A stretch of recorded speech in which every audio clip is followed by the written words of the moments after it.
Let me briefly present your talk, you and your talk shortly, then you'll have the floor. Yep.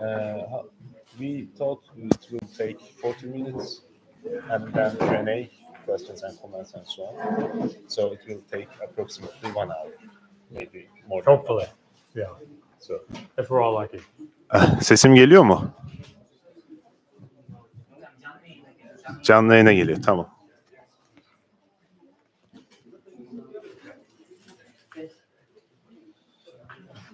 So, here, but there's a back.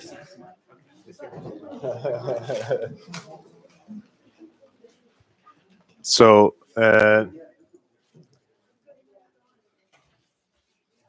Enes, is there anyone else outside or let them in? So shall we begin? We are quite late because of the Istanbul's famous traffic. And we, as İLKE Foundation, today we have honor and privilege of having Professor Jonathan Brown here today. Jonathan Brown is a professor at Georgetown University. He received his BA in history from the same university in 2000 and his PhD in Near Eastern Languages and Civilizations from the University of Chicago in 2006. He has studied and conducted research in countries as Egypt, Syria, Turkey, Middle East, Morocco, South Africa, India, and so on. And his current research interests include Islamic legal reform and translation of Sahih Bukhari. And today he's going to talk about a quite problematic issue, which is hard to deal with, Islam's approach to slavery and blackness. Professor Brown, you have the floor. Assalamu alaikum, people. Look what word I just found in my Turkish vocab cards. Özür dilerim. Özür dilerim.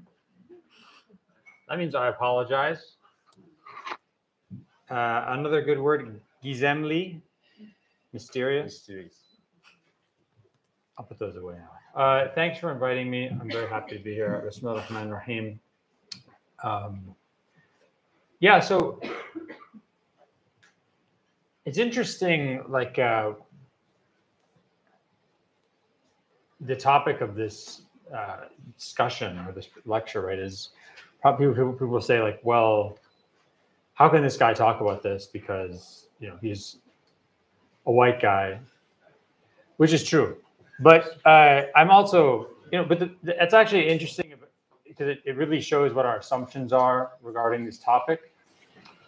As we'll discuss, and as no doubt many of you know, for most of human history and in most places in human history, right, slavery was not based on race or skin color. So, in fact, even in Islamic civilization, it might be more correct to say that if you want to say that you can only talk about a subject if your ancestors were subject to that thing, it actually might be more appropriate to say that I can talk about it because some of my ancestors are Slavic. And if you think about it in English, there's only one in that title, even though it keeps blinking in and out, right? There's only one word in there that's actually refers to an ethnic group. Does anyone know what that word is? Blackness is a color. Slavery. Which refers to? Slavs. Right? Literally, the word in English for slave comes from the word Slav. Right? So before the first usage we know of this in Western European languages is about 967, I think, as far as we know, 967 of the Common Era.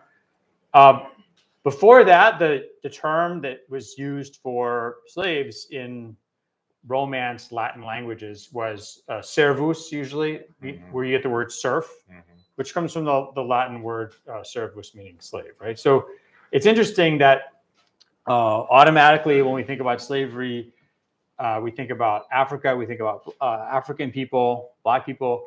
That really just reveals our perspective, kind of a modern post-Atlantic slave trade perspective in which we associate slavery, first of all, with skin color and Blackness, and second of all, with Africa. But again, this is just, this is fine. Like if we want to talk about slavery in the modern world, if we want to talk about slavery in the last 200 or 300 years, fine. This is probably a fair assumption. But for me, I'm interested, I'm Muslim, I'm interested in slavery and Islamic history, which is much bigger than just the last 200, 300 years, and much bigger than just the North Atlantic world in which the Atlantic slave trade took place. Everybody understand? So I think it's I always find it interesting to think about.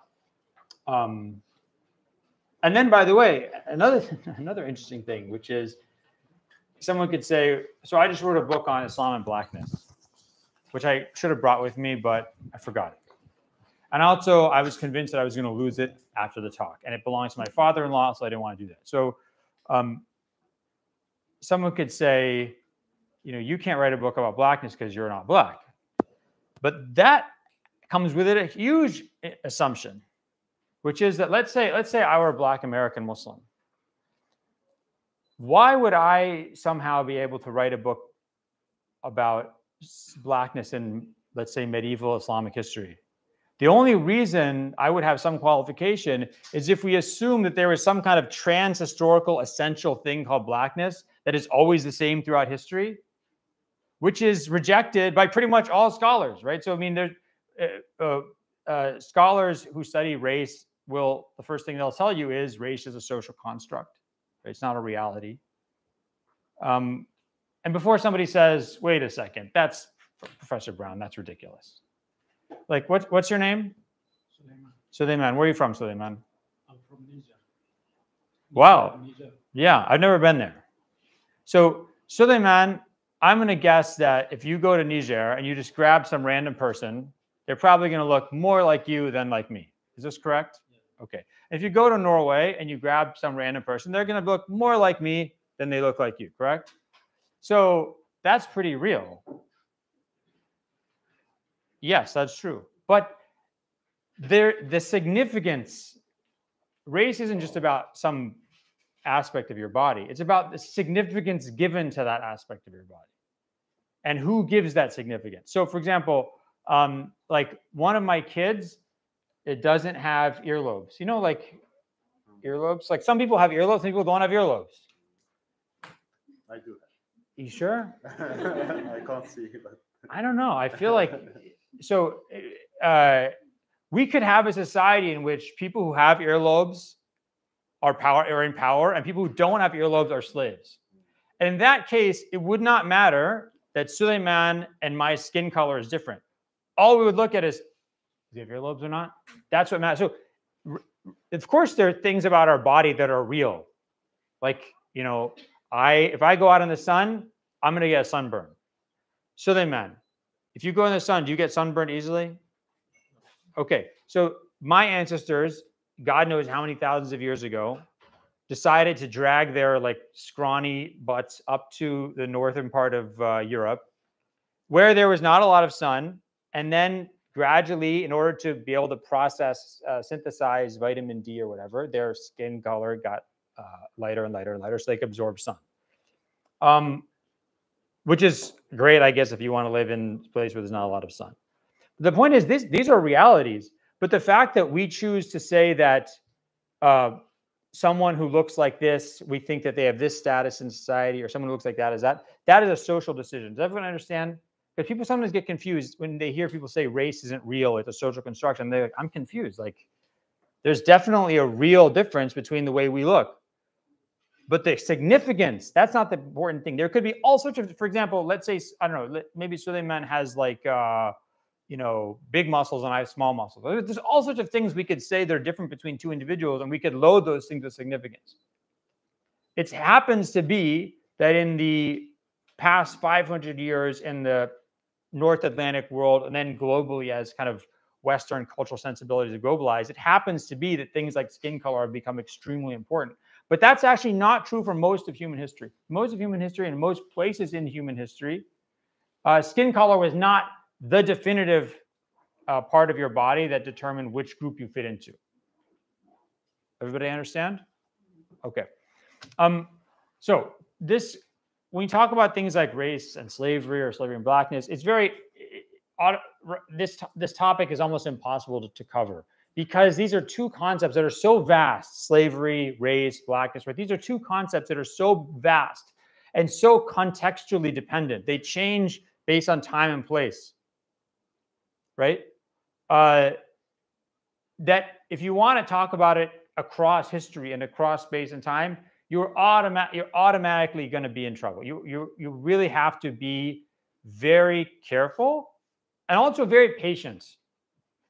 You have to be very careful about how you judge other people, and you have to be very patient with other people's views, right? Because you're talking about times and places where people thought or think very differently than people think in a kind of global Western context. Everybody with me? Okay. I wrote here, we must be aware of change and careful of judgment. That's very, very well put, I must say. Very well. We will be aware of change and careful in judgment. Okay. Interesting question. Do you know what a big debate among scholars is? If race actually is something we can talk about before the 14th century. So there's a lot of, maybe the majority of scholars who study race in world history really think about race as something that, as an idea, emerges in Iberia, so Spain basically, in the 14th century. And it has to do with how Christian, Spanish, and Portuguese thought about the identity and religion and blood and descent mixing together.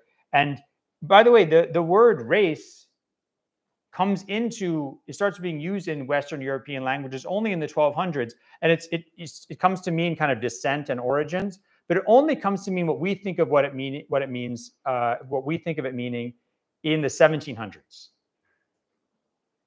So there's a big debate about whether you can actually talk about race before, let's say, the 14th century in Western Europe. Some scholars say you can't, and if you want to talk about, let's say, race or identity and communities and ethnicities in Baghdad in 1000 or Rome in 200 AD, that you have to talk about other things like cultures and ethnic groups and things like that, but you can't talk about race. There's other scholars, like Geraldine Heng, for example, is one, Thomas Gossett is another, who say, no. Yeah, maybe there's some changes that happen with concepts of race in the Middle Ages in Western Europe, but before that, we still talk about groups, origins, descent. So we're still talking about someone's body, where they come from, and that some mixture of where they come from and their descent or their ancestry and their bodies has to do with who they are, what their personality is like, where they fit in the social ladder.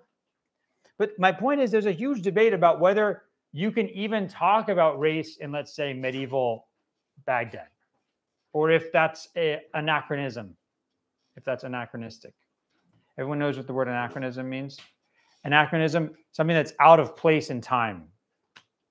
Like talking about, Haruna Rasheed having a cell phone or something like that. It's an anachronism. All right. In the case of slavery, it's very hard to escape the dominant Atlantic political and moral conversations about slavery we have today. I kind of already gave an example of that, but it's very important. You can see, if you're interested in slavery not like doing it, but if you're interested in studying it, I condemn doing it. I want to be clear about that. So if you're interested in studying it, right, then just turn on American television or read like American news, and within a week, maybe even see movies. Like the number of movies that deal with slavery, they don't even have to do with but everything has to do with slavery in America. It's incredible. So right now there's a big debate. Last week, this was the last week slavery debate in America, because some Republicans, I think in Florida, were saying that some slaves in America benefited from slavery, like they learned useful skills. Did anyone hear this debate? No? So you don't just watch American news all the time, I guess? All right. No, it's pretty good for you. So there was a big debate, and people were outraged. What are you talking about? These people, one of the privileges we have. yeah, these people don't, how did they benefit, you know? So it is a pretty hard argument to make that people who were grabbed from inland areas or coastal areas of West Africa and brought on a 6 to 10 month trip in which 1 out of 11 or 1 out of 12 people died across the Atlantic and then spent their life in servitude in slavery in North Carolina or South Carolina or the Caribbean. Yes, I think it's very hard to make an argument that those people learned valuable skills from that. But remember, we're not talking about slavery in the Americas or the North Atlantic. I'm talking about slavery in Islamic civilization. And slavery in Islamic civilization, you can definitely make an argument, undeniable argument, that some slaves benefited tremendously from slavery. And that's why some slaves intentionally had themselves enslaved. We live in a city that is, many of the famous buildings of which were built by those people. So we're in Üsküdar now, correct? Yes. Yeah. So there in Üsküdar, you can go to the Valide Atik Cami, which was, I think, funded by Gülnüş, who was a Venetian concubine of the Sultan. So she was from a noble Venetian family who became the slave concubine of the Ottoman Sultan and later endowed this beautiful madrasa and mosque complex, right? Madrasa and mosque complex. You can go to, if you go to like Sultan Ahmet and you go down, not the Aminur side, you go to the other side where all the fish restaurants are, the good fish restaurants, not the ones that make you, no, I'm not going to impugn any fish restaurant. So, but you go down the other side, the Marmara side, you can go to Sokulu Mehmet Pasha Cami. Anyone been there? Okay. So Sokulu Mehmet Pasha Cami, funded by Sokulu Mehmet Pasha, who died in 1579, who was the Grand Vizier of 3 sultans, married to a sultan's daughter, and one of the richest people in the Ottoman Empire. And he was 100% legally a slave of the sultan. He was given by his family to the devshirme, to the palace slave enslavement process when he was 18 years old. He was given so that he could become a leading member of the Ottoman bureaucracy. He studied in the Enderun Mektebe. You can go, if you go to the Topkapi Palace today, you can see they have a sign saying Enderun Mektebe, where he learned to be a high administrator in the empire, and he was the most powerful person for several decades in the empire. So Haruna Rasheed, who am I talking about? Sokulu Mehmet Pasha. Did I say Haruna Rasheed more than once? Yeah. Yeah. We talk about Haruna Rasheed having no, but this time. No. That's not good. I'm probably okay. I maybe I'm like becoming senile. You should have a cell phone. That's it. Okay, good. Because I've been forgetting like actors' names recently, and it's really concerning me. Like I couldn't remember Nicole Kidman's name the other day. I was very upset. But my kids asked me who was Tom Cruise's prior wife. And I was like, she's Australian. Okay. Yeah, maybe make room for better stuff. So point is, Sokulu Mehmet Pasha, you can go to Rustam Pasha Cami on the other side by the Misr Bazaar. And Rustam Pasha's probably either Bosnian or Serbian family, Christian family. I think his family might have been pig farmers. That's the story. Also became a very powerful person. Obviously became the Grand Vizier and endowed this gorgeous mosque, right? So my point is that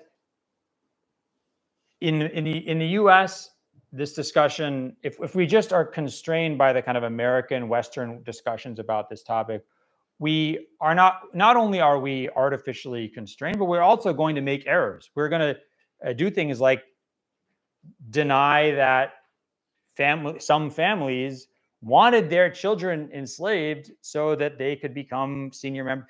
Sultan Mehmed Pasha's cousin and nephew also became Grand Viziers after him. So this was like a family business. Sultan Mehmed Pasha hooked his family up. That's why he was put into this service, right?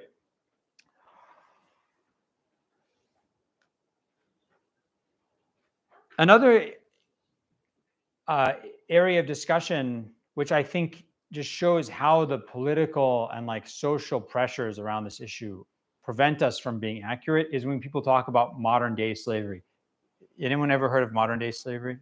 People love to talk about this, like on, yeah, they'll say, oh, you know, the modern day, people who work for Walmart are modern day slaves or something. So there are organizations, the same organizations that work to, some of the same organizations that work to end slavery in Britain and the United States in the 1700s, 1800s still exist. And they work to end modern day slavery. And they don't talk about slavery today as like a metaphor. They don't mean like, oh, I've been working so hard, I feel like I'm a slave. No. They say there is actually slavery today, even though it's not legally recognized. And there's lots of debates about the definition of what slavery today is. So some people say it's, forced labor with no pay under threat of violence. Forced labor with no pay under threat of violence. But of course, then there's debates. Is it no pay or just a little bit of pay? Because you guys are followed the whole World Cup drama. During the World Cup, it was always like, oh, Qatar is having slave labor or something. But is it really slave labor if someone's getting paid? Well, but they're not getting paid enough. Well, is it really slave labor if they agreed to come and work? Yeah, they agreed, but they are being mistreated, right? So the point is, there's lots of debates about the definition of slavery today. What exactly constitutes modern day slavery? And the definition changes. So the same people who wrote, let's say, in 2006 about modern day slavery and said, I won't name the person because I don't want to make them feel bad, but in 2006, they wrote that prisoners in American jails are not slaves because, they're paid for their work. In federal prisons, you have to work in American prisons, but 13 cents an hour. 13 cents an hour, which if you're probably working in the Gulf, they'd say that's slave labor. But the point is, the scholar said this is not slavery. 10 years later, same scholar says, I think I have to reconsider. I think it is slavery.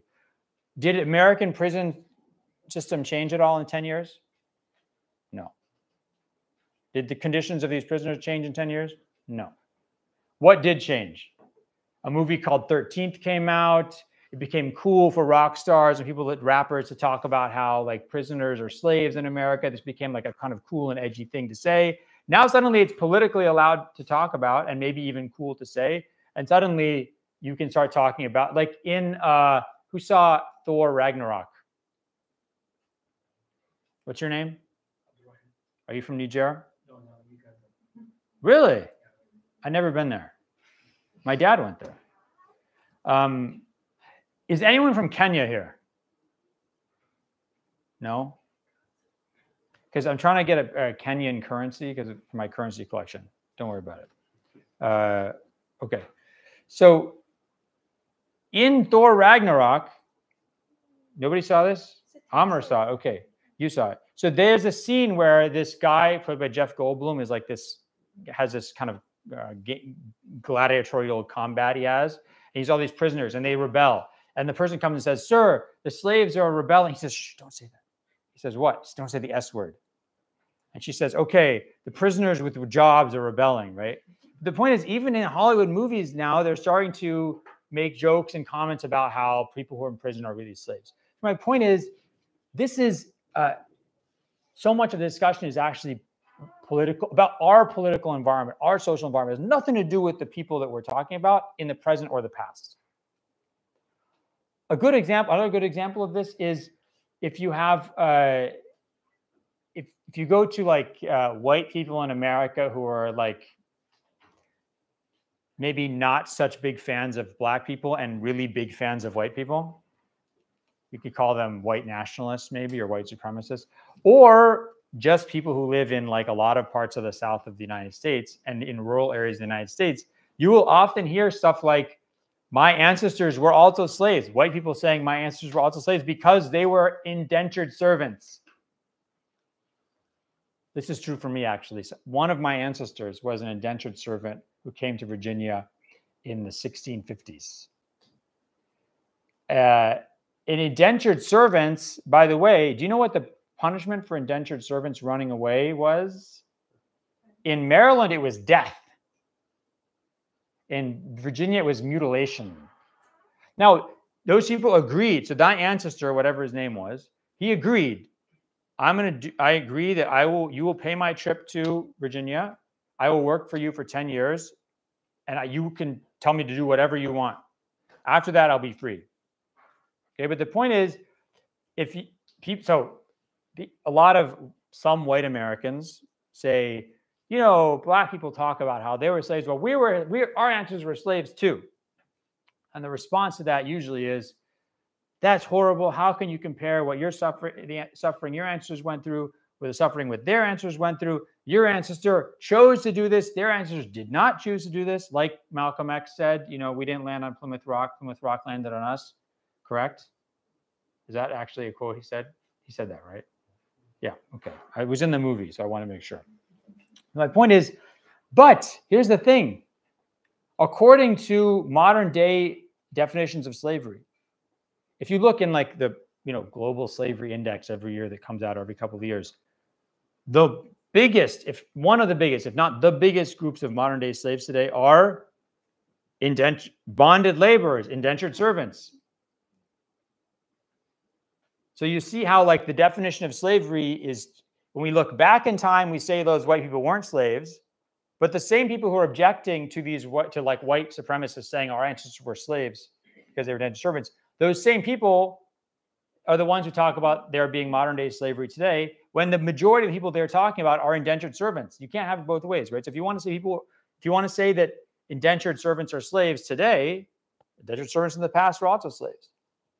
So you can see like how complicated the discussion is, and how much what is politically and socially acceptable determines what we say, what opinions are allowed to, what opinions are acceptable or laudable, and which ones are considered repugnant. Okay, having said all this, I have a question.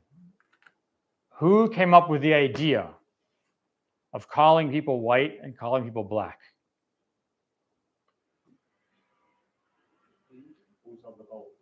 Who? Who? Whoever has the power. Whoever has the power. Oh, I thought you were saying a guy's name. I was like, I don't know that guy.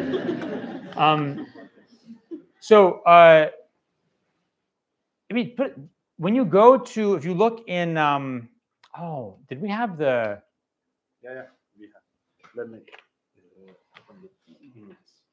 I forgot all about this. I don't know if we'll get the. I'm going to open folder in which there are the images you sent to us. Yes. Okay. The exact images. Yeah, but how do we make those big? How do we make them take up the entire screen? Oh, and then you just go like this? Yes. Okay, sorry, that's Sokulu Mehmed Pasha there. He's got a pile of heads in front of him. He's got several piles of heads. This guy is not weak. This guy is extremely powerful. So soldiers are getting rewarded for the number of heads they brought him. This is during the conquest of part of Hungary. Let's see. Here's another. This is from a 13th century, 12th century copy of the Maqamat of Al-Hariri, a famous literary work. This is a scene in which a slave is being purchased. The slave is on the left. Does that slave look, what does that look like? Where does it look like they're from? They're Turkic. They're a Turkic slave, right? That's interesting. Here's from the same book, another slave market. Who are the slaves in this picture? Can you guys see? Yeah, they're African. Now, it's interesting, right, to look at this picture and think what what color. So you can see these you can see the Africans there, like what their hair is darker than their skin, right? So the artist is using probably black paint to color their hair and some kind of slightly lighter paint to mark their skin. I've never actually like met a black person. Have I ever met like an actual black person? Like someone who's actually, their skin is like the color of this iPhone. Yeah. I've never actually met an actually white person. Like someone whose skin is your color of your shirts. Except like David Bowie at some point or something like that. But I never met him. My point is, there's no, if I were inventing my own language and I were trying to figure out like what your skin color is, I'd be like, I don't, actually, it's really hard. Does anyone have any guesses? What's my skin color? Somebody tell me. Imagine you're making up a language. You have to try and figure out what's my skin color? White mixed with brown? That's not a color, man. Come up with the actual color. Then I name that color. I guess that's what naming color is. Okay, so do it. Name it. Do something. Be productive. If it was Trump, I would say orange. Orange. I mean, a lot of times people say peach, right? Peach color. Which I guess like. All right, fair enough. Like I think of his shirt as being peach color. All right. Now, who can, if I were inventing a language, right, and I saw someone from Niger, African person, I don't think I would call them black. Like that wouldn't come to my mind. I could think of, you could say like, I mean, for example, chocolate colored.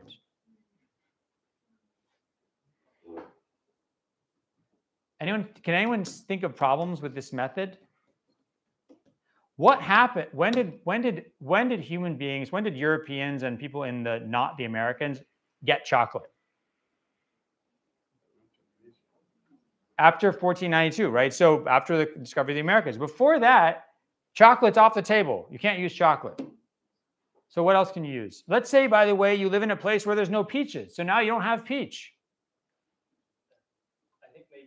Describe it as opposed to the others. So like whatever we are, so whatever Americans are, whatever isn't that is black instead. So you're not specifying the color, but you're saying anything other than us is black. Is black, yeah. That's actually an interesting approach, which is oddly correct, but that's not the point I want to make right now, right? My point is, just think about this. Where did the idea of saying people are white and black or brown or red comes from? It's almost, I don't think anyone actually knows the answer to this. But one possible answer is that when you look at language development, so if you go back and do linguistic studies of how languages develop over time, right? They seem to start out with two colors, which is black and white, or like light, dark, black, white, hot, cold. Then they develop a third one. So imagine this, day and night, right? Light and dark, that kind of makes sense. And then what's the third color that develops? Red. So you got light, dark, red, the stuff that comes out of our bodies, blood. Then blue, green, mixture of the same letter, the same word for blue and green. So if you want to talk about like blue, you talk about like sky, this color. And if you want to talk about green, you say grass, that color or something, right?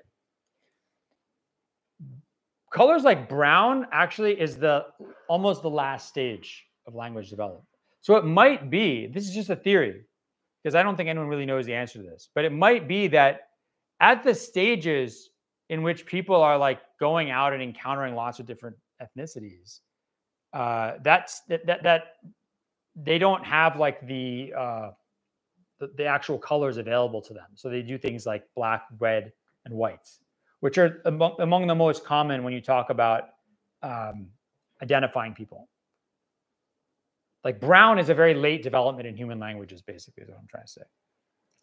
And if you think about it, there's not, I mean, there's not a lot of brown things out there, right? There's kind of dirt is sort of brown colored, I guess, sometimes. Tree trunks are kind of brown colored, but it's hard to think about things to point to when you talk about like a dark brown color, which is interesting. So I think one of the reasons that people start using terms like black and white is because they don't have a lot of other color naming abilities or color naming tools at hand. Okay, who decided to call white people white?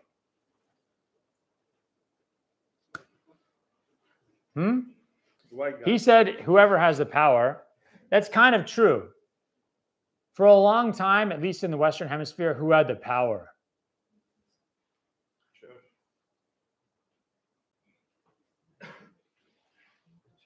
First, you get the power. What movie is that from? Then you get the money. No, that's actually, he's not the right ethnicity. Sorry. The Romans. So as far as I know, the first people to talk about, like, to say that people who are basically, imagine like a typical Italian guy, which probably also looks a lot like a typical Turkish guy and a typical Greek guy, a typical like North African guy. So a typical Mediterranean person, that was, Romans called this albus, white person. Do you know what they called Northern Europeans? Like people who were from Germany or Ireland or Britain? Good guess. They were barbarians, but what did they talk about their skin color being? It wasn't white. Remember, the Mediterranean look is white. They were what's called pallidus, pallid, or candidus. Is pallid color. So it's interesting that the original white people are actually is like a Mediterranean. We'd call now like kind of olive skin look, right?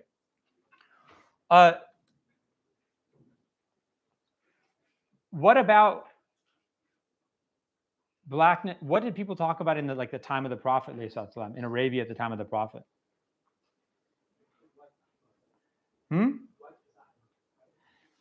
So if you wanted to talk about people, and this we know from early Islamic history and hadith collections and things like this, the best evidence we have. And I wish I had this. Do you have like, is there internet on here? Yeah. Can you look up, look up Qaryat, Qaryat, Qaryat al-Faw. Qaryat al-Faw. Q-A-R, Qaryat, Y-A-T. Okay, try that. Al-F-A-W. F-A-W. Yeah. Is that a dash or a D? C-A-L-D-F. No, yeah. You go back. And, now I screwed everything up. You may right. No. Go ahead. Let's see here.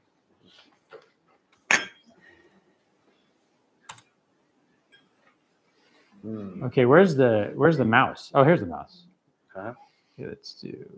Go down. You want to see images? Yeah, I don't see that. Let me click on it. That's what I was gonna do. I was happy. I was gonna be proud to demonstrate my Turkish knowledge, but it didn't work out. Okay, let's see here. Ah, there's the image, but it's not a good one. Ah, here we go. This is interesting. This is probably from maybe 1st century of the Common Era.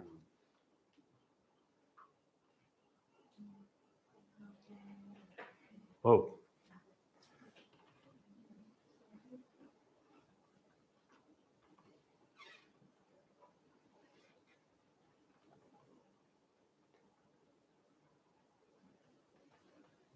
Okay, maybe you can go and see if you can find that image. Yeah. Let's go back. Sorry, guys. I should have gotten this picture before I left. So this is a village, a town. It's a ruin, basically. It's about, here we go. It's about halfway between Mecca and Yemen. Kind of, if you go, here's Mecca, here's sort of Yemen like this. If you go like, it's right about here. It's ruins. This is epigraphic South Arabian alphabet. So the stuff they've written is in Arabic. It's in an early version of Arabic, but it's written in the epigraphic Yemeni South Arabian script. This is interesting. This is maybe like the closest we get to Arabs in the Hejaz trying to draw pictures of themselves, or as close as we can to the time of the Prophet. Very interesting. What color is his hair? By the way, it's also based on what kind of paint you have access to, right? So if you have you can use coal and charcoal to make black. So it's black. His eyes are really black. You can see that it's very delicate image. Like there's shading on his forehead. You can't see it from here, but you actually see he's got like stubble. It's a very well done picture. I mean, it's very detailed. It's not some kindergartner picture. No offense to kindergartners, right? But my point is, what color is his skin? Yeah, it's really, it's sort of like it's a way that ancient Egyptians painted themselves. So if you look in, let's say, tombs of pharaohs from 2500 BC, you can see they paint themselves in this color. You might think about it as like burnt sienna or ochre or something like that. They paint Nubians as black with black paint. And they paint people from like Syria with essentially off-white paint, basically a little almost like ivory off-white paint. So it's interesting to see like how they see themselves versus other people in the area. And it's interesting that these Arabs are looking at themselves as red. So if you are in the time of the Prophet, if you want to divide people by how they look, you're going to either use a bipartite or tripartite system. Bipartite, you'd use red and black. So black would be people from Africa, people from India, especially South India would be black. Red would be like people from the Mediterranean world. And there's a lot of debate because it's unclear from the actual evidence where Arabs saw themselves. A lot of evidence suggests they considered themselves black, not red. But it's interesting from here, this image, which again, this is one image from a place, 300 or 400 or 500 years before the time of the Prophet. But here it seems like they're, oh, what else is in that picture? Anyone see? What kind of fruit is he being? He's being fed grapes by these two ladies. So it's interesting because people will often say, oh, there were no grapes in Arabia at the time of the Prophet. How could they talk about grape wine? Those are grapes, buddy. Okay. So let's see if we can go back to that other section of images. So, so you either talk about red and black, or you have a tripartite division, which is red, black, and white. So black people from Africa, like if you imagine you're in Medina or Mecca at the time of the Prophet. So black would be people from Ethiopia who were there, very dark-skinned Arabs. White is the sort of middle ground, kind of Mediterranean-y look, which is maybe like a typical Arab look. We think of like a typical Arab look. Not that there's such a thing, but if you Google Arab, maybe that's what you'd get. And then red would be like you, that guy, the end of the table, right? So olive tone, but there's like a red flush. You can see like kind of blood flushing behind the person's skin. So that would be like more of a red look. Again, white people from Ireland and Britain and stuff, they're not even on the charts. In fact, it's interesting when Muslims start to write about, like people like Al-Mas'udi in the 10th century of the Common Era start to write like travel logs about these people who are living up in like the British Isles and stuff. They don't, sometimes they say they're just blonde. They sometimes call them red. They sometimes call them blue. Why would they call them blue? Their eyes. Blue, their eyes, but I have another theory. Let's see.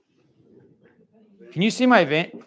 My skin is unfortunately essentially transparent. So yeah. So I think like if you imagine like a super white kind of Irish person, they can almost see like the blue veins behind there. I don't know. It's maybe why they picked this term. I'm not exactly sure. But it's very interesting when they talk, especially about like descriptions of people in Ireland. They say hair is like scraggly and red and like sickly, and their skin is just like disgusting pallid color. It's very interesting. There's not this like fetishization of that look as some standard of beauty. Okay. So I told you, bipartite, black and red, tripartite, black, red, and white. What did I not mention? Well, yeah, I didn't mention yellow, but what did I mean, you guys ever listen to Michael Jackson songs? It doesn't matter if you're black or white. I didn't talk about black and white. Black and white is not used in Arabic at the time of the Prophet as for phenotype. It's not used to describe how people look. It is used, and it's used in the Quran for positive and negative. Right? Yawm taswaddu wujuh wa tabyaddu wujuh. Right? There's on the day of judgment, believers, their faces are going to whiten, and the unbelievers, their faces are going to blacken. This has nothing to do with how they. This has nothing to do with suddenly somebody starts looking like David Bowie. They start looking like, you know, who's like a famous black person? Denzel Washington. Who? The guy who was with in the movie, first movie about the biographer of Malcolm X. What was? Denzel Washington. No. Well, this is a ridiculous discussion. Okay, my fault. The point is that people don't start looking like a black person and a white person today, right? Kunta Kinte? Yeah, that's LeVar Burton. The actor is LeVar Burton. Well, actually, he was played by LeVar Burton, who later went on to play Geordie LaForge in Star Trek. Okay, so the point is, if you look at Muslim scholars talking about these verses of the Quran, they don't talk about people like they're looking like Africans, they're looking like white Europeans or white Arab-colored Arabs, right? This is about their nobility or ignobility. It's a very important point. Everybody understand? And it's interesting because even when you have African Quran scholars, people like Usman Donfodio, Muhammad Bello, his son. Usman Donfodio died in 1813. Muhammad Bello died in 1837. Or Sheikh Dem in Senegal. Or Sheikh Ibrahim Niass in Senegal, right? In their tafsirs of the Quran, when they come into these verses, they don't say, oh, what is this? So everybody looks like me in hellfire. I'm so offended. No, this is not. No one associates this with your earthly phenotype. In fact, Allahumma salli Muhammad, Fakhruddin al-Razi, he died 606, 1210 of the Common Era, says, this is sawad yukhalif sa'ir anwa' sawad. This is a type of blackness that it's different from any other kind of blackness. It's not the earthly blackness. And it's not the earthly whiteness.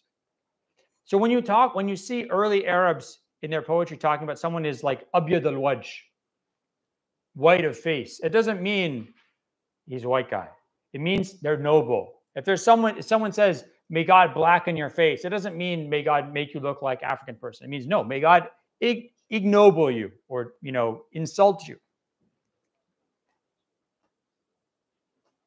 And yes, people did talk about people being black and white, but as I said, when it came to phenotype, there was if you're using black and white, it was part of a tripartite, where you had very light skinned people were red, medium tone people were white, very dark people were black. Okay. How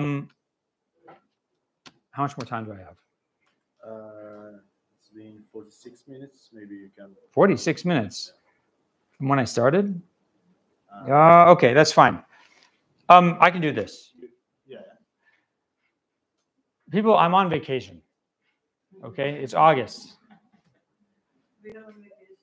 Yeah, so I'm grateful you're here. So the variety, where most slaves in Islamic civilization, where were most of the slaves drawn from in Islamic civilization? Three main groups. Balkans? Oh, which three main groups? The first group was mainly Persian and Turkic. Persian and Turkic. Second,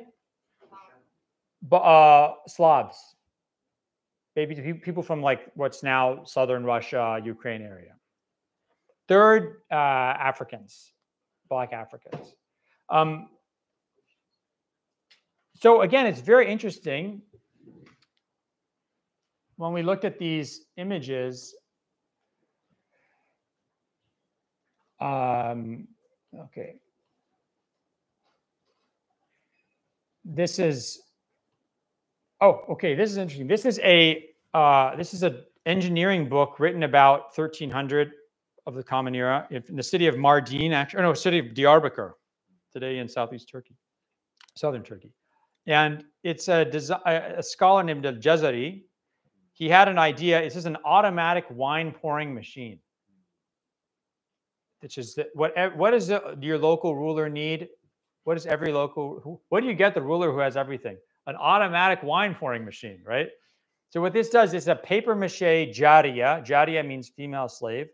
8 times an hour, it will come out of the closet, and the little thing will pour the wine in, and it will offer wine to the person who wants the wine. It's an automatic wine pouring machine. That's it says this is a jariya. This is a female slave. It's interesting because you see how do people conceptualize what a slave woman would look like in a elite household in 13th century Mardin or Diyarbakir? And she looks probably Persian or Turkic. Maybe Georgian. Maybe from the Caucasus, right? So it depends where you are and when you are. But for example, in Baghdad in 1000, if you said slave, the assumption would be the slave would be either Persian or Turkic or Slavic. That's the assumption. If someone's a black slave, then you say black slave. You specify that, right? If you are in, let's say, what's today Central Asia in 1300, probably the slave would be Indian, actually. So there's one of the things that Muslims do in India is enslave local people. This is just one of the things they do, right? And sell them to the north to people who want slaves in Central Asia. So where you are and when you are really determines what your assumption of what a slave looks like is, right? So when people talk about racialization of slavery or the association of slavery with a certain race, I think you can say that in Islamic civilization, slavery is racialized, but it's racialized in lots of ways at different times, depending on where you are and what purpose the slave is being used for.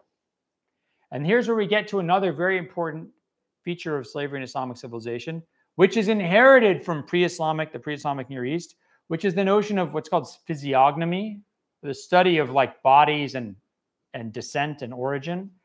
So pre-Islamic Greco-Roman and Persian scholars had an idea that the earth was like, there's a kind of middle band, and you can see this in Ptolemaic geography and things like that. There's sort of the middle area, and then the farther you get away from that to the north and to the south, the more extreme you get. So the middle area is the moderate area where people's bodies are the most perfect, their minds are the most perfect, and because they assume the climate influences your character, also your character is the most perfect.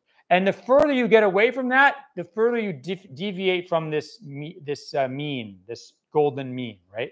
So in the south, because they said this is closer to the sun, the sun makes your blood like congeal on closer to your skin, which makes you black. This is their explanation. And people are hot-tempered. They're very sexually appetitive. They're smart, quick-witted, but also like quick to anger. You get to the far north, they get stubby little noses. Their skin gets white because it's cold. Their hair gets scraggly and blonde. They get drunk all the time. They're stupid. They're very good fighters. So these are the assumptions, the kind of stereotypes you have. And you can see a lot of these stereotypes actually continue to this day, right? So Muslims inherited this.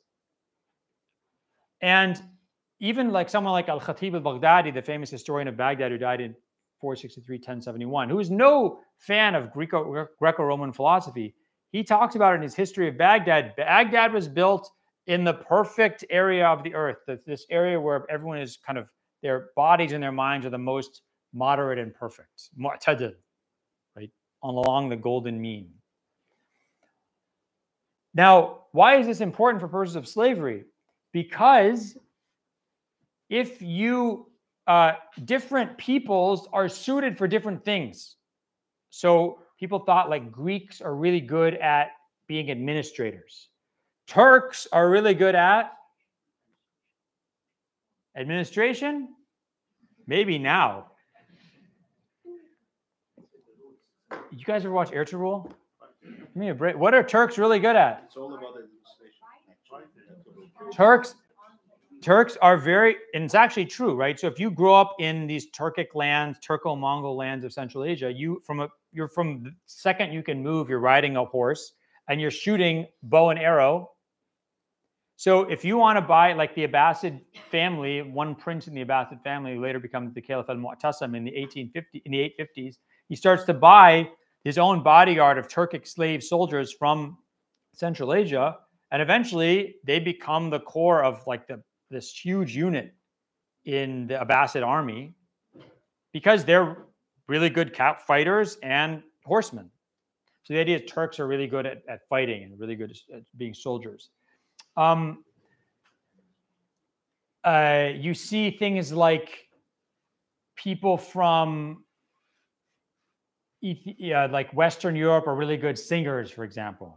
And I'm not saying these are true or not, but these are just the kind of things you see Muslim. There's a scholar named Ibn Butlan. He's a Christian physician in Baghdad. He dies in 1066 of the Common Era. Ibn Butlan is a Christian physician. And he writes a book on a guide on purchasing slaves. And he tells you what the person from this area, they're good at this. Person from that area, they're good at this. And he says, when he's talking about Nubian women, he says, trigger warning. He doesn't say that. I'm saying that. He says, they're so good, they're almost like natural slaves. And so this is often pointed to when people say, look, these medieval Muslims, even though he's actually Christian, but medieval Islamic civilization thinks black people are naturally slaves. But this is where we have to remember the last point, or second to last point I'm going to make, which is, again, our conceptions of blackness are not the same conceptions of blackness that people have had throughout history. Okay? If you look at question, how do we define if someone's black or white today in this world?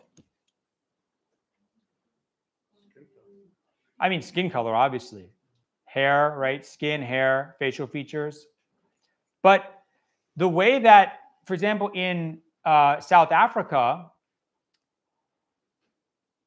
if you're mixed race, you're called colored. This is still terms that are used, but this is during the apartheid period, but it's still used, right? So there's the colored community, which are people who are mixed race. Black people are like darker than colored people. And then white people are people who are only have white ancestry. They don't have any mixed ancestry, allegedly. In America, if you're mixed race, at least you appear that way, are you white or black? Black, right? So if you're not white, if you're even a little bit black, then you're black. Yeah, so Barack Obama is black, even though his one parent is white, one parent is black, right? Interesting. Why is this the case? But you know, it's interesting.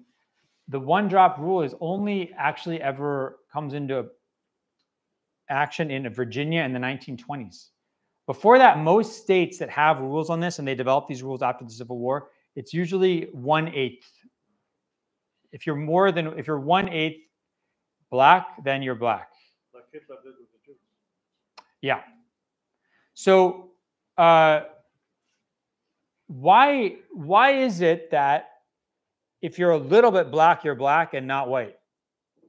I mean, why don't they put it this way? Why is it okay to enslave Africans according to American slave owners? Why is it okay? Because they're naturally slave-like.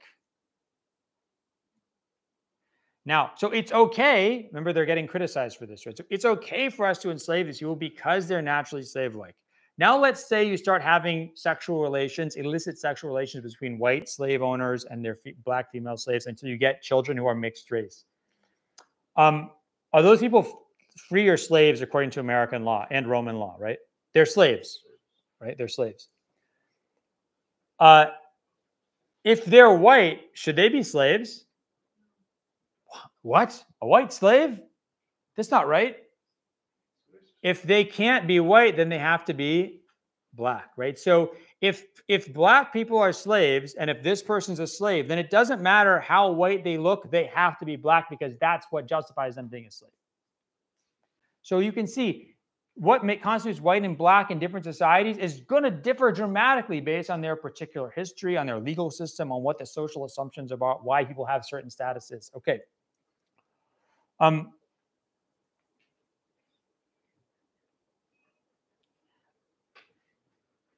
We have to be very careful when we look at the past that we're not judging things quickly and just based on our own understandings.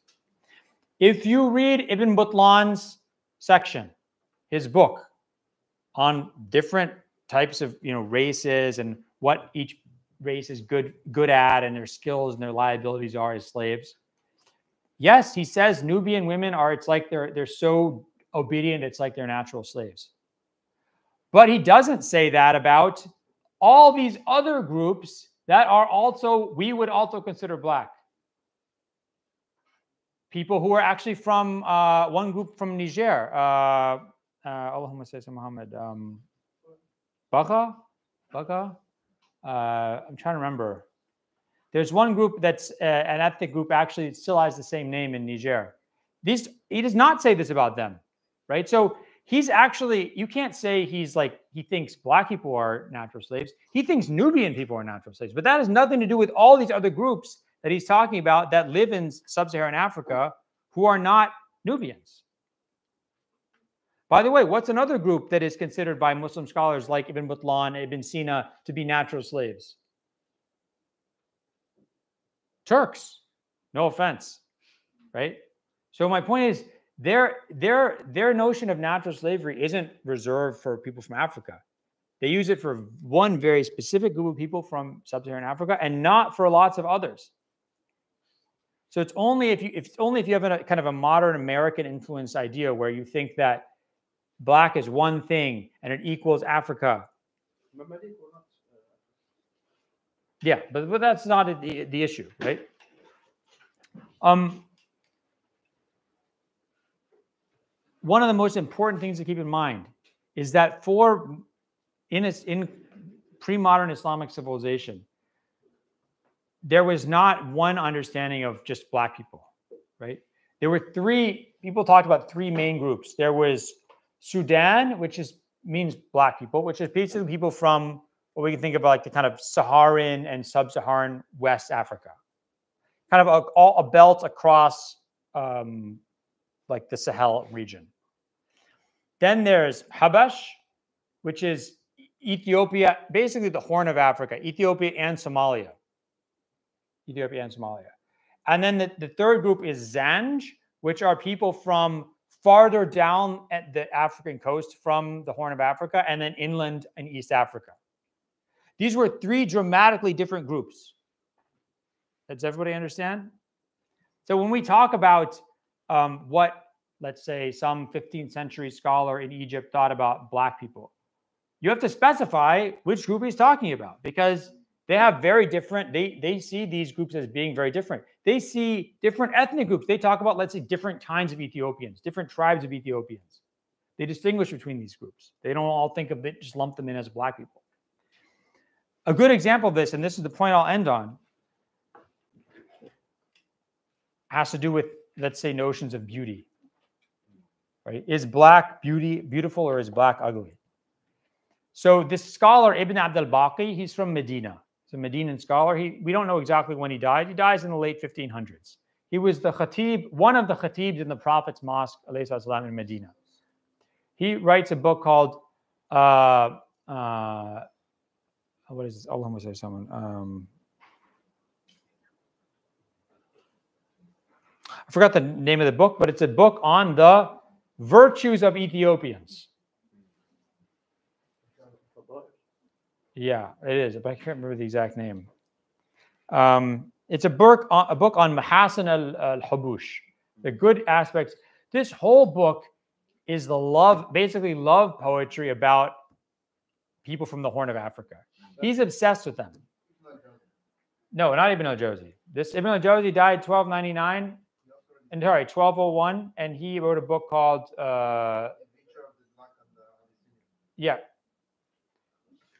Tanwir al-Ghabash fi Fida al-Sudan wal-Habash.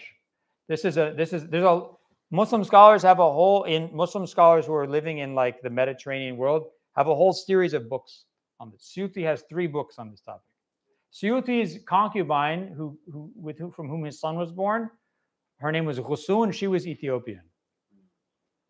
The famous Egyptian scholar Suyuti, who died in 1505. So this scholar, Ibn Abd al-Baqi, this book, I mean, it's his teacher was also obsessed with Ethiopian women. In fact, I think it's pretty clear from the evidence that from the 1500s to the 1700s, at least, no, actually to the 1800s, the people who were considered the most beautiful in Mecca and Medina were Ethiopian women. Women from the Horn of Africa. I won't just say Ethiopia because Habash means the Horn of Africa, right? These were the most beautiful women. His teacher, Ibn Abd al-Baqi's teacher, writes a poem to his wife, apologizing to his wife because of how obsessed he is with the beauty of women from the Horn of Africa. Right after that, in his book, Ibn Abd al-Baqi talks about how horrible the Zanj women are. They're the worst. They're hideous. They're terrible parents, etc., etc. My point is, he loves people from the Horn of Africa, right south of the Horn of Africa, absolutely horrible. All of these people in America and Europe and in the global public square today would be considered black. But for someone like Ibn Abd al-Baqi and for aesthetic tastes in the Hijaz at the time, it was 2 totally different worlds.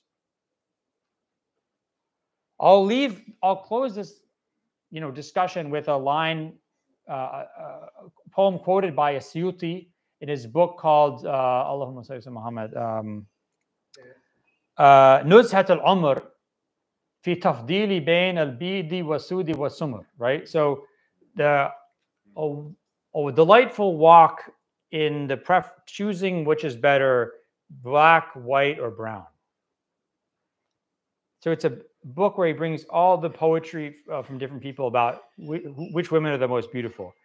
He ends with this poetry by a guy named Al-Baha Zuhair. He says, "Isma' maqalata haqqin wa kun bihaqqika auni.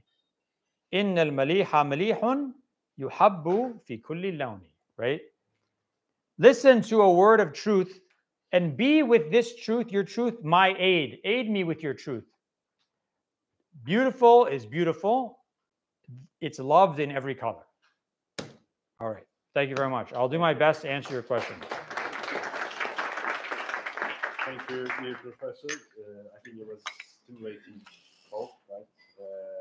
Now we can take a couple of comments, questions, and opinions from you, from the audience. Who's first? I want to ask questions. Right. Please speak loudly. What's your name? Ibrahim. Where are you from? From Nigeria.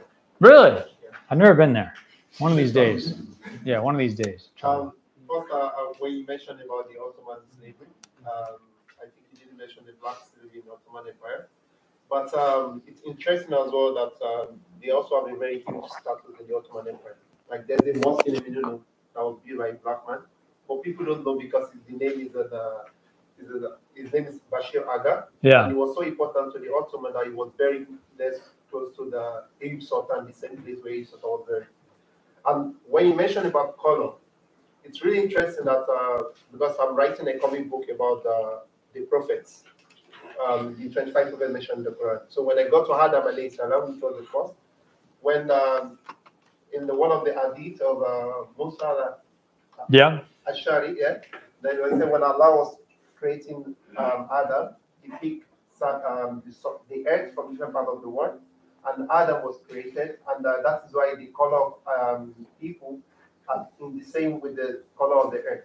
Yeah. Which is really interesting. Well, different colors, right? So people, it's a hadith, I think it's in Sunnah Tirmidhi, if I'm not mistaken.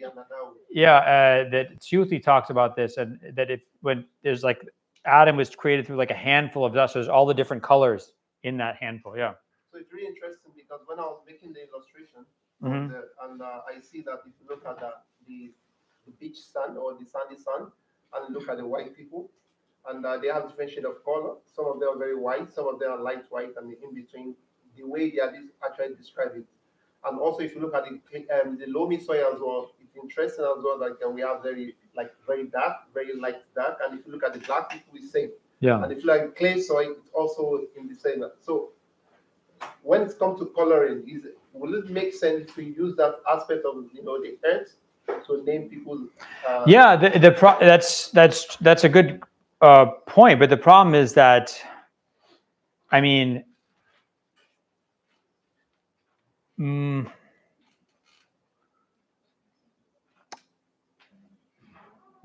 I'm way out of my expertise here, but my guess is that most languages don't have like a lot of different words for different kinds of earth. They probably have, you probably use color naming for like red earth, black earth, gray earth or something, right? So I don't know if like linguistically there's a lot of like enough material to actually use different kinds of earth so you could talk about a clay, but then there's different kinds of clay, different color clay. So I mean, I think like even sand, like you said, there's different color sand. We would just say like red sand, black sand, yellow sand, right? So it's not like, if like a fruit where you have, we associate like strawberries are red, so you could say, or, plums are purple or something, right? So it's not like you have that association between a color and an element. That's it's a really interesting question. What languages do you speak? What's your native language? Yoruba. Yoruba, yeah. So one thing that I did this, and it's in my book on Islam and Blackness, as an appendix. And if any of you are like linguists and want to do this, I can't believe no one's done this. As far as I know, no one has done this, and it's like the greatest project I can imagine, right? One thing I did is I tried to talk to speakers of people who live in Africa south of Sahara in as many languages as possible. Either look at research on those languages or give a survey to native speakers of that language and ask them, what is the color? Like, for example, what is the color of this? What's the color of this in Yoruba? Now they say black because of the colonization. They say black. They say black. But when they refer to skin color as well, they have different kind of shade of color. But if people from like let's say the brown color with the but it means that someone that is brown. That means somebody people among us too, they have light skin. Yeah. Like the same people as Arab as well because of the Yoruba. So we have shade of color for those. So one of the things that's very interesting I've found in this surveys is that in but in many languages in Africa south of Sahara, what language do you speak? Do you know what languages do you know? Hausa. Okay. Wow. Fulani is a very difficult language. Wow. SubhanAllah. What about you? I forgot where you're from. Uganda. Lugandan. And you are Bugandan. No, yeah, I'm Buganda, from Bantu. Yeah. So this is really interesting. Like if many of the languages, the word for like your you could say someone's skin is black. And then the same word you could use for like, oh, this is a black day. This is bad, you know, like bad news, black day or something. But there's no, this color black doesn't have that negative association. So in English, we think that like, if black metaphorically means something bad, then that necessarily means anytime it's used to describe somebody, it's also a kind of insulting.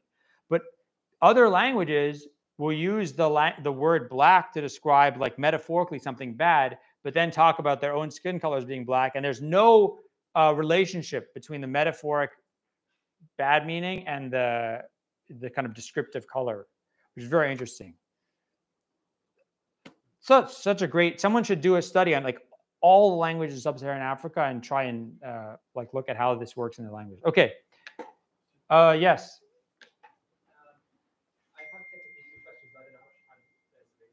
Be very quick. We don't have too much time. Okay, the first question is to do with social mobility, and I'm taking it from a perspective that's historical, but also sociological and also political. Were there certain countries which engendered greater social mobility for slaves and why? Because, for instance, if you look at the case of Egypt, you have the poor, right? And then much later on, you get children of Job, and then you have the rulership of the Barbary. Is that a fiqhi, or is that social? Is that a sociological system at play? Yeah. Also, people in the Janissary system from the Ottoman Empire. So is that something that we can describe as being across the board, or more sociological? Okay, I'll try. This is a very important question, so I'll do my best to answer it. I know I don't mean to cut you off, but we'll be efficient here. So, biggest difference maybe between Islamic law and how it functions socially in Islamic civilization and the way that Roman law and the way slavery functioned in Western Europe and the Americas, except for Brazil maybe, but certainly in the United States. In Islamic law, Thomas Jefferson's children with Sally Heming, his slave woman, they would have been free, and more importantly, they would have been the same status as if they were children of his free wife, right? So the next president of the United States after Thomas Jefferson could have been Thomas Jefferson's half-black son from his slave concubine, right? Remember, the Ottoman sultans, except for I think at least after 1390, only one married. All the Ottoman sultans were children of concubines. Most of the Abbasid caliphs are children of concubines. Okay. In Islamic law, and this goes back to the very beginning of Islamic law as we know it, it's actually not in a hadith and it's not in the Quran. It's very interesting. It's not clear where this came from, but it just was always the case and no one disputed it, which is a child born if a man owns a female slave and he has a child with her, the child is free and this has same social status as if he or she were born of a free mother. And the slave woman, when he dies, well, first of all, he can't sell her anymore. And when he dies, she'll be free. That part actually comes from a hadith. But the part of the child being free and the child having the same social status as their father is, I don't know where it comes from, but it's omnipresent.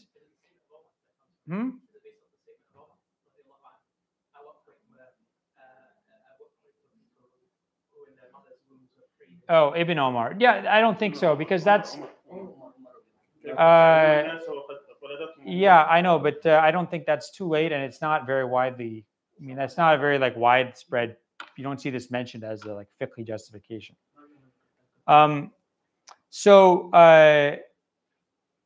This is very important, because what it means, it's extremely important. So one of the reasons you don't see like a lot of, let's say, an abolition movement amongst slave populations in Islamic civilization is for a couple of reasons. This is my theory, and it's mentioned, it's alluded to by other scholars, but as far as I know, like no one's, I mean, I'm making this argument. I think it's correct, but it's not like a well-established argument, right? But is one, if you're walking around Cairo in 1300 and you see someone who looks black, they could be a free black person. They could be a slave. They could be the son of the Sultan and the Sultan's African slave woman, in which case that guy is extremely powerful, right? So someone's skin color has nothing to do with their status. If you're walking around Virginia in 1750, the state of Virginia in 1750, and someone looks black, they are a slave. Okay, that's it. If someone's white, they're free. And laws developed to make sure of that. In Cairo, in Delhi, or any other place, what someone's skin color is does not tell you what their status is. That's very important. The second thing is, because of the Quran and the Sunnah's absolute obsession with emancipation, absolute obsession, unprecedented, as far as I know, unprecedented in like world history, the obsession of the Quran and the Sunnah of the Prophet with emancipation, Muslims are constantly freeing slaves, constantly. Which kind of ironically means they have to keep buying new slaves from Turkish lands, from Slavic lands. So it's like Islamic civilization is like this vacuum cleaner, like sucking people in, because people are constantly freeing their slaves, creating a need for more slaves, right? The point is, if you're a slave in Islamic civilization, you are probably going to be freed in a couple of years. So whereas if you're a slave in America, in the US, you're a slave for life. And by the way, if somehow you're freed, you're still at risk constantly of re-enslavement because all black people are soon to be slaves. So something like 12 years a slave is not some weird thing that happened. Black people were free. Black people were constantly at risk, even in northern states, of losing their status in the United States. Okay. So one, what you look like, if you were dark-skinned and you were the son of a really wealthy guy and his African female slave, you were a free guy and you were a rich, powerful person. Second, if you were a slave, you were going to be freed in a few years, at which point you're just like every other free person. Right? You can do business and so the great African historian, late African historian Ali Mazrui, I think he died in 2014. He talked about this as ascending miscegenation, whereas in the US and in the Americas and in Europe, if there's a mixture between or a coupling between a slave, male slave owner and his female slave, the child goes down into the slave population, into like the lower class. In Islamic civilization, that child comes up into the free population, which is not distinguishable. Freedom in slavery is not distinguishable by skin color. So it's a big difference. So you don't have a population of people who are stuck in slavery and upset enough and organize against that, because that population is constantly moving up into the free part of the society. That's why I think one of the major reasons you don't have like abolitionist movements in the Muslim world. Okay, other questions? Last two questions. Go ahead. I'll be very quick. Thank you so much, Dr. Brown. Yeah. I had a question. You mentioned the bipartite system and the tripartite system. But for example, in the book that you read, it is mentioned like no Arab has superiority over non-Arab, and no white has superiority over a black. No white has superiority over a red. Red? Yeah, it's red and black. Oh, in the English translation, it would be white. Yeah, because when you say red, people are like, what are you talking about? It doesn't make sense. So they say white because that's basically what they mean. But they say it's black and red. So in the original it said red. Yeah, black and red, yeah. Yeah, it's black and red in the Arabic. Al-Ahmar wal-Aswad. And Musnad Ahmad ibn Hanbal. Yes. But we translate the same into Urdu also as Arabic and Gole.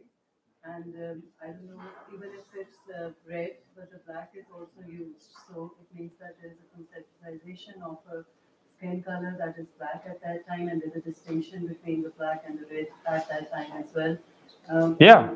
So, I mean, look, it's not rocket science, right? If you put me and a black guy together, you're going to say that these people look different. Yeah. This is a very important point. I also want to make. I'm trying to like shoehorn all these important points into the Q&A, which is if you have, why is it that, okay, who's name in the companions of the Prophet, name me someone who's black. Bilal, okay. Anyone else? Abu Dhar, no, he's not black. No, Suhaib is white. Osama bin Zayd. Zayd bin al-Haritha debated, but Osama, his son, Osama bin Zayd. Amr bin al-As. Safwan bin Umayyah. Safwan bin Umayyah. Safwan bin Umayyah. Amr bin al-As. According to some reports, Omar bin al-Khattab. No. You got to read my book. You have a copy. Okay, so the point is why do you never hear people talk about, let's say, Amr bin al-As being black? Because it didn't matter. Because in Arabian society, you are defined by your father's tribal identity. What? Yeah, because he's a slave. So no one sits and says to Amr bin al-As, "You black person." So, what do you mean? I'm a member of Quraysh, an elite member of Quraysh. No one talks about that because it's not important. They go after, if someone's weak, they go after whatever about them is like easy to get at. So Bilal, like, oh, you're crow, Ghurab, you're a crow. Like that's what when in Allahumma salli ala in the Tafsir Muqatil bin Sulaiman, very early book, he died 150 Hijri, 767 Common Era. Bilal gets up to give the adhan when the Muslims conquer Mecca, and the Quraysh say like, who's this? Well, they got this Ghurab, this like crow, to give the adhan. So they're insulting him because of his color. But they don't insult Amr bin al-As. They don't insult Safwan bin Umayyah, whose mothers were both African. And they're described, Amr bin al-As is described as short, dark skin with a flat nose. You never read about this because it doesn't matter, because his identity comes from his father's tribal identity. We know Bilal had trouble getting married. Who had more trouble getting married than Bilal? According to the number of stories, double the amount of trouble that Bilal had getting married. Anybody want to guess? Salman al-Farsi. Salman al-Farsi had even more trouble getting married. Because what matters in Arabia at the time of the Prophet? Does it matter what skin color you are? If your father is important, that's what matters. And Salman was also a slave from Persia. With Bilal, they make fun of his skin color. With Salman, they'd say, "Anta Salman ibn Min." Like, tell us your ancestors. You don't have ancestors. We know our ancestors. You don't know who your ancestors are. You Persians don't have this. He said, "I'm Salman ibn Islam." Salman, the son of Islam. So that's why it's important. When you read stories in the time of the Prophet, you'll see things like when the Muslims go to Egypt and they conquer Egypt, and there's a delegation of Muslims who go and they meet the Melkite bishop of Alexandria, essentially the administrative leader of Egypt at the time. And the main guy is, I think, Abu Ubaidah, who's very dark-skinned. And the bishop said, "Who's this black guy talking to me?" And they say, "Well, he's wiser than us. He's more pious than us. We respect him. And blackness is not something that is bad amongst us." They say blackness is not something that's bad amongst us. So if blackness is not something bad amongst us, why do they insult Bilal because of his skin color? It's because he's a slave. If he were a free person with high standing, they wouldn't talk about his skin color. They just go at whatever they can for the slave or the weak person. They just pick on whatever like makes them an outsider. It's being an outsider that's bad. If you're an insider, it doesn't matter what color your skin is. If you're an outsider, it doesn't matter what color your skin is because you're still going to get attacked.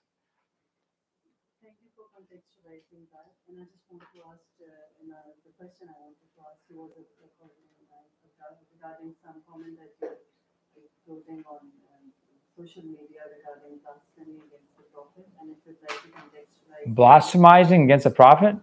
Blasphemy is said at one time. I don't care if people insult. Do I have to talk about this? No, you don't have to.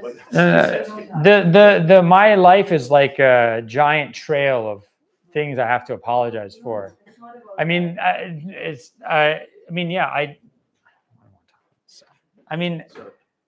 I appreciate the chance to contextualize that, but I don't feel like discussing this. Thank you. Anything else, or do we have to leave? Just about, because a lot of people the institution of slavery. I mean, briefly note the difference between the institution of slavery in the U.S. and the institution of slavery in the Asian they system. can free themselves, that they, you may want to just. There's a huge, but this is such a big discussion. I mean, you have to have. Yeah, I mean so people in slavery in Western Europe and the U.S., in theory, they could buy their freedom, but it's very rare. And in the late 1700s, in actually even in the late 1600s, in slave states in like Virginia, Maryland, and farther south in the U.S., they passed laws making it extremely difficult for a slave to be able to purchase their own freedom.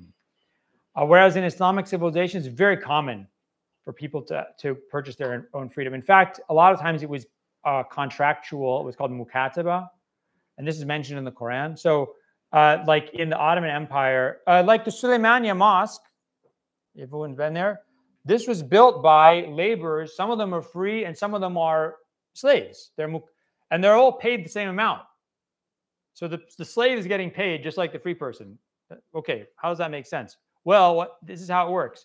If I'm a slave owner in, let's say I'm living in like Galata or something, I have like 10 slaves. I'm like, guys, listen, you go work on the Suleymaniye. Every day you're going to get paid like, I don't know, 200, whatever they have, okay? You give me half or 2/3. Every day I get 2/3. You keep the rest. And in 5 years, you will make enough money to buy your freedom back. And this is an agreement. Now it's an agreement. I'm contractually obliged to this. So those guys go and they work and they save money up and they buy their freedom after 5 years. It's very common. So this is how, Islamic civilization is very big and very long period of time. But one generalization I think is accurate is a lot of slaves were actually bought as investments, right? So you buy someone and then they go and work and they do things like they're a carpenter or they rope maker or whatever, and they just give part of their salary to you, and then eventually usually it's anywhere between 3 to 10 years, they buy back their freedom. It's very common, very, very common. Also the obligation, they cannot be tortured, they have to take care of them, they have to practice the religious, there's a lot of other things, not just... Yeah, I mean, in Islamic law, you can't force your slave to change their religion, for example. So even if they're Christian or Jewish, you have to allow them to practice their religion. You can't make them change their religion. You can't punish them more than you would punish like your child or something. You can't discipline them in a way that's unreasonable. If you do, then the government has the obligation and the right obligation to force you to sell that slave or to oblige you to free the slave. This goes back to the Sunnah of the Prophet.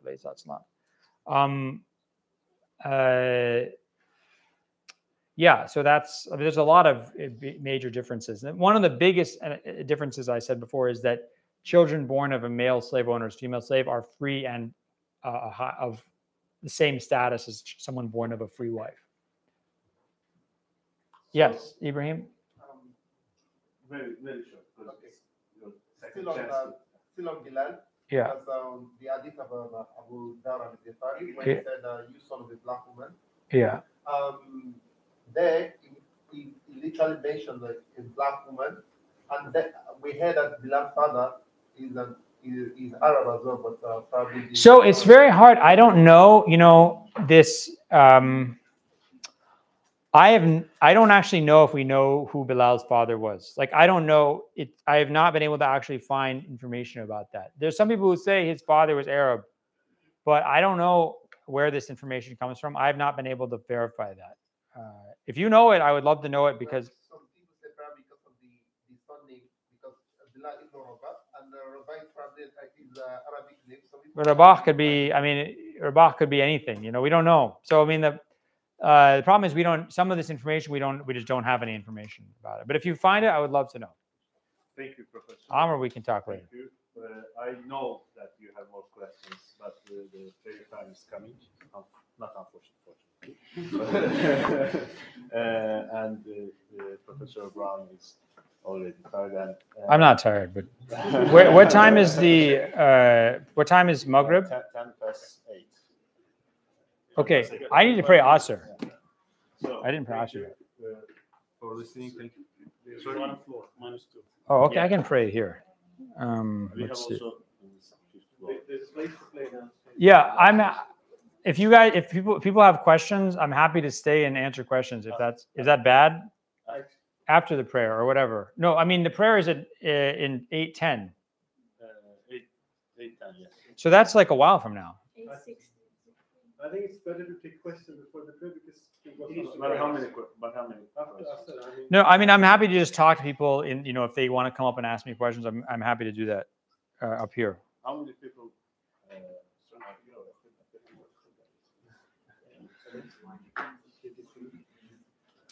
It's like this. So we are also going to have a dinner. Yeah, but I mean that's after the prayer. Yeah. So before the prayer, okay.